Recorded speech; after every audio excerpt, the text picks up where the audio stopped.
Fanny est en train d'appeler Romain dans un rêve lorsque Bianca, l'épouse de Francis Soubeyran, le grand cornu, qui a besoin de la jeune femme, la réveille. Elle détache Fanny et sous la menace de son arme blanche, elle l'entraîne avec elle pour aller chercher de l'eau qui doit être filtrée, persuadée que l'armée et le gouvernement se servent de la géo-ingénierie pour balancer dans les airs des métaux lourds et autres produits chimiques.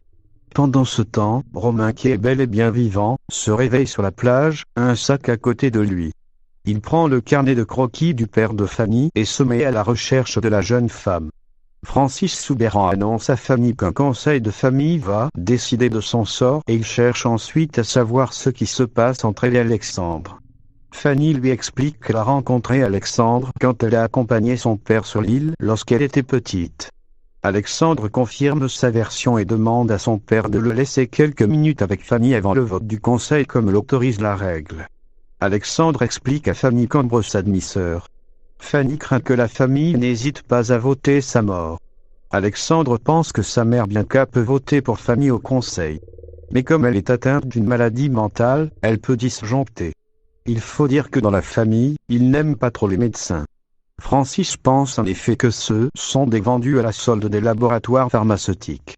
Alexandre assure à Fanny qu'il ne laissera pas sa famille lui faire du mal. Par la suite, Jérémie emmène de force Fanny devant le conseil. Elle est accusée d'avoir violé leur sanctuaire à 2 reprises. Le conseil doit choisir entre l'une de ces 3 possibilités. Soit il la laisse partir, soit elle est condamnée à mort, ou bien elle reste avec eux et doit faire ses preuves. Ambre et Jérémie votent pour la mort de Fanny. Bianca et Alexandre votent pour sa libération, ce dernier se dit prêt à mourir pour elle. Le grand cornu décide de laisser la vie sauve vers l'intruse, mais devra rester sur l'île et faire ses preuves parmi eux. Fanny ne sait comment remercier Alexandre. Et ils s'embrassent ignorant que Romain les observe derrière un arbre. Myrtha, victime à son tour du maître chanteur Yolande, se fait passer pour une certaine Dominique Santorin et devant Myrtha et Alain, elle contacte le maître chanteur.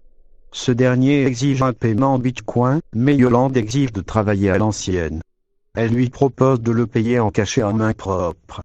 Le maître chanteur accepte un paiement de 50 000 € à 18h sur la place du Mistral. Le prêtre de la paroisse rend visite à Myrtha au Céleste pour venir aux nouvelles. Il s'assure qu'elle a retrouvé le droit chemin. Myrtha lui affirme ne plus être soumise aux tentations dont elle lui avait parlé. Pendant que Myrtha doit prendre en photo le maître chanteur, Yolande doit lui remettre le sac sauf que Yolande trébuche sur le sac et fait fuir le maître chanteur. Et Myrtha n'a fait que photographier que le postérieur de cet individu.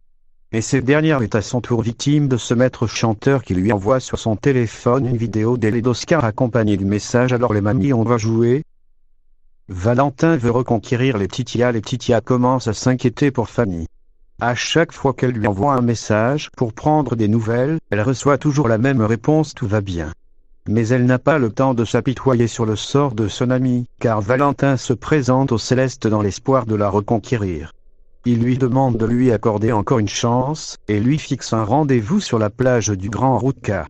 Valentin aimerait retrouver la magie qu'ils ont vécue sur l'île et il a préparé un pique-nique avec des raviolis en souvenir de cette journée du 14 juillet avant qu'une